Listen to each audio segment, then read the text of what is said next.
ಇನ್ನು ಲಿಂಗಾಯತ ಪ್ರತ್ಯೇಕ ಧರ್ಮ ಶಿಫಾರಸು ವಿಚಾರವಾಗಿ ಸರ್ಕಾರದ ನಿರ್ಧಾರದ ವಿರುದ್ಧ ಆರ್ಎಸ್ಎಸ್ ನಾಯಕರು ಅತೃಪ್ತಿ ಹೊರಹಾಕಿದ್ದಾರೆ. ಪ್ರತ್ಯೇಕ ಧರ್ಮ ಶಿಫಾರಸಿಗೆ ಮುನ್ನ ಸರ್ಕಾರ ಅಭಿಪ್ರಾಯವನ್ನ ಸಂಗ್ರಹಿಸಲಿ ಅಂತ ಸಲಹೆಯನ್ನ ಆರ್ಎಸ್ಎಸ್ ನೀಡಿದ್ದು, 5 ಸಚಿವರ ಸಮಿತಿ ಬದಲಾಗಿ ರಾಜಕೀಯೇತರ ವೀರಶೈವ ಲಿಂಗಾಯತರ ವಿರಕ್ತರ ಸಮಿತಿ ರಚಿಸಲಿ ಅಂತ ಹೇಳಿದೆ. ಅಷ್ಟೇ ಅಲ್ಲ, ಧಾರ್ಮಿಕ ಹಾಗೂ ಸಾಮಾಜಿಕ ಪ್ರಮುಖರ ಸಮಿತಿ ರಚಿಸಿ ಆ ಸಮಿತಿ ವರದಿಯಂತೆ ಸರ್ಕಾರ ಮುಂದಿನ ಕ್ರಮ ಕೈಗೊಳ್ಳಲಿ. ಇದರ ಜೊತೆಗೆ ವೀರಶೈವ ಲಿಂಗಾಯತ ವಿರಕ್ತ ಮಠಾಧೀಶರಿಂದ ಅಭಿಪ್ರಾಯ ಸಂಗ್ರಹಿಸಲಿ ಅಂತ ಆರ್ಎಸ್ಎಸ್ ಹೇಳಿದೆ. ಹಿಂದೂ ಧರ್ಮ ಎಂದ್ರೇನು ಅನ್ನೋದರ ಬಗ್ಗೆ ಸುಪ್ರೀಂ ಕೋರ್ಟ್ ವ್ಯಾಖ್ಯಾನ ನೀಡಿದೆ. ಸುಪ್ರೀಂ ಕೋರ್ಟ್ ನೀಡಿರುವ ವ್ಯಾಖ್ಯಾನವನ್ನ ಸರ್ಕಾರ ಪರಿಗಣಿಸಲಿ. ಹಿಂದೂ ಧರ್ಮ ಅನ್ನೋದು ಒಂದು ಜೀವನ ಶೈಲಿಯಾಗಿದೆ. ಅನೇಕ ಮತ, ಪಂಥ, ಆಚಾರ, ವಿಚಾರಗಳು ಹಿಂದೂ ಧರ್ಮಕ್ಕೆ ಸೇರಿದೆ. ಸಂವಿಧಾನದಲ್ಲಿ ಡಾಕ್ಟರ್ ಬಾಬಾ ಸಾಹೇಬ್ ಅಂಬೇಡ್ಕರ್ ಕೆಲವು ಅಂಶಗಳನ್ನು ಉಲ್ಲೇಖಿಸಿದ್ದಾರೆ. ಹಿಂದೂ ಕೋಡ್ ಬಿಲ್ನಲ್ಲಿ ಅಂಬೇಡ್ಕರ್ ಅವರು ಹಿಂದೂ ಅಂದ್ರೆ ಯಾರು ಅಂತ ಉಲ್ಲೇಖಿಸಿದ್ದಾರೆ. ಭಾರತದ ಭೌಗೋಳಿಕ ಪರಿಕಲ್ಪನೆಯಲ್ಲಿ ಒಳಪಡುವ ಎಲ್ಲಾ ಪಂಥಗಳು ಹಿಂದೂ ಧರ್ಮಕ್ಕೆ ಸೇರಿದೆ. ದೇಶದಲ್ಲಿ ನಾಸ್ತಿಕರಿಗೂ ಹಿಂದೂ ಧರ್ಮದಲ್ಲಿ ಸ್ಥಾನಮಾನ ನೀಡಲಾಗಿದೆ ಅಂತ ಆರ್ಎಸ್ಎಸ್ ಹೇಳಿದೆ.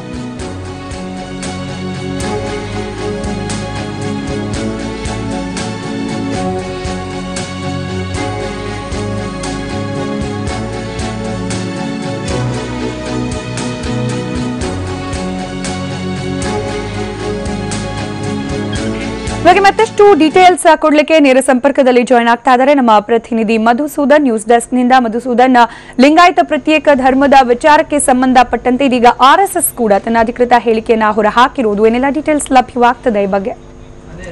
ಖಂಡಿತವಾಗ್ಲೂ ಸ್ಮಿತಾ, ಏನು ಲಿಂಗಾಯತ ಪ್ರತ್ಯೇಕ ಧರ್ಮಕ್ಕೆ ವಿಚಾರಕ್ಕೆ ಸಂಬಂಧಪಟ್ಟಂತೆ ಈಗಾಗಲೇ ಆರ್ಎಸ್ಎಸ್ ನಾಯಕರ ಎಂಟ್ರಿ ಆಗಿದೆ. ಎಲ್ಲೋ ಒಂದ್ ಕಡೆ ರಾಜ್ಯ ಸರ್ಕಾರ ಯಾರ ಒಂದು ಹೇಳಿಕೆಯನ್ನ ಕೂಡ ಪರಿಗಣಿಸದೆ ಗಮನಿಸದೆ ಪ್ರತ್ಯೇಕವಾದಂತಹ ಧರ್ಮನ ಮಾಡಲಿಕ್ಕೆ ಹೊರಟಿದೆಯಾ ಅನ್ನೋ ಒಂದು ಪ್ರಶ್ನೆ ಎದುರಾದಂತಹ ಹಿನ್ನೆಲೆಯಲ್ಲಿ ಆರ್ಎಸ್ಎಸ್ ನಾಯಕರು ಕೂಡ ತಮ್ಮ ಹೇಳಿಕೆಯನ್ನ ಹೊರ ಹಾಕ್ತಾ ಇದ್ದಾರೆ. ಕೇವಲ 5 ಜನ ಸಚಿವರ ಒಂದು ತಂಡವನ್ನ ರಚಿಸಿ ಪ್ರತ್ಯೇಕ ಧರ್ಮ ಮಾಡೋದು ಎಷ್ಟರ ಮಟ್ಟಿಗೆ ಸರಿ? ಈಗಾಗಲೇ ಸಂವಿಧಾನದಲ್ಲೂ ಕೂಡ ಡಾಕ್ಟರ್ BR ಅಂಬೇಡ್ಕರ್ ಅವರು ಹಿಂದೂಗಳಂದ್ರೆ ಯಾರು, ಧರ್ಮ ಯಾವ ರೀತಿ ಇರಬೇಕು ಅನ್ನೋ ಎಲ್ಲಾ ವಿಚಾರದ ಬಗ್ಗೆ ಉಲ್ಲೇಖವನ್ನ ಮಾಡಿದ್ದಾರೆ.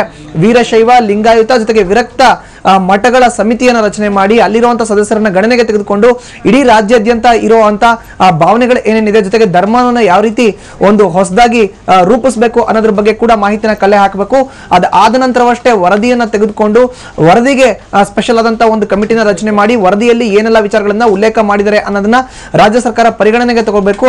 ಆದ ನಂತರವಷ್ಟೇ ಧರ್ಮನ ರಚನೆ ಮಾಡ್ಬೇಕಾ ಬೇಡವಾ ಅಥವಾ ಧರ್ಮವನ್ನ ನೇಮಕ ಮಾಡ್ಬೇಕಾ ಬೇಡವಾ ಅನ್ನೋ ಒಂದು ನಿಟ್ಟಿನಲ್ಲಿ ಸರ್ಕಾರ ಯೋಚನೆ ಮಾಡಬೇಕಾಗುತ್ತೆ. ಆದ್ರೆ ಕೇವಲ 5 ಜನ ಸಚಿವರ ಒಂದು ತಂಡವನ್ನ ರೂಪಿಸೋದ್ರ ಮೂಲಕ ಎಲ್ಲೋ ಒಂದ್ ಕಡೆ ಹೊಸ ಧರ್ಮವನ್ನ ಹುಟ್ಟಾಕ್ಲಿಕ್ಕೆ ಹೊರಟರು ಅಂತದ್ದು ನಿಜಕ್ಕೂ ಇದು ಅಕ್ಷಮ್ಯ ಅಪರಾಧ ಅನ್ನೋದು ಆರ್ಎಸ್ಎಸ್ ನಾಯಕರ ಮಾತು. ಜೊತೆಗೆ ಲಿಂಗಾಯತ ವೀರಶೈವ ವಿರಕ್ತ ಮಠಗಳ ಸಾಮಾಜಿಕ ಕಾರ್ಯಕರ್ತರನ್ನು ಕೂಡ ಒಳಗೊಂಡಂತೆ ಒಂದು ಸಮಿತಿಯನ್ನ ರಚನೆ ಮಾಡಿದಾಗ ಮಾತ್ರ ವರದಿಯನ್ನ ತಯಾರು ಮಾಡಲಿಕ್ಕೆ ಸಾಧ್ಯ ಅನ್ನೋ ಒಂದು ಅಡ್ವೈಸ್ ಅನ್ನ ಕೂಡ ಈಗಾಗಲೇ ರಾಜ್ಯ ಸರ್ಕಾರಕ್ಕೆ ಆರ್ಎಸ್ಎಸ್ ನಾಯಕರು ನೀಡಿದ್ದಾರೆ ಸ್ಮಿತಾ. ಹೀಗಾಗಿ ಆತುರಾತುರವಾಗಿ ಒಂದು ಧರ್ಮದ ಬಗ್ಗೆ ಯಾವುದೇ ಒಂದು ವಿಚಾರವನ್ನು ಕೂಡ ಗಣನೆಗೆ ತೆಗೆದುಕೊಳ್ಳದೆ ನೇಮಕ ಮಾಡೋದು ಅಥವಾ ಹುಟ್ಟಾಕೋದು ತಪ್ಪಾಗುತ್ತೆ ಅನ್ನೋ ಒಂದು ಅಡ್ವೈಸ್ ನ ಕೂಡ ಆರ್ಎಸ್ಎಸ್ ನಾಯಕರು ಮಾಡಿದ್ದಾರೆ ಸ್ಮಿತಾ.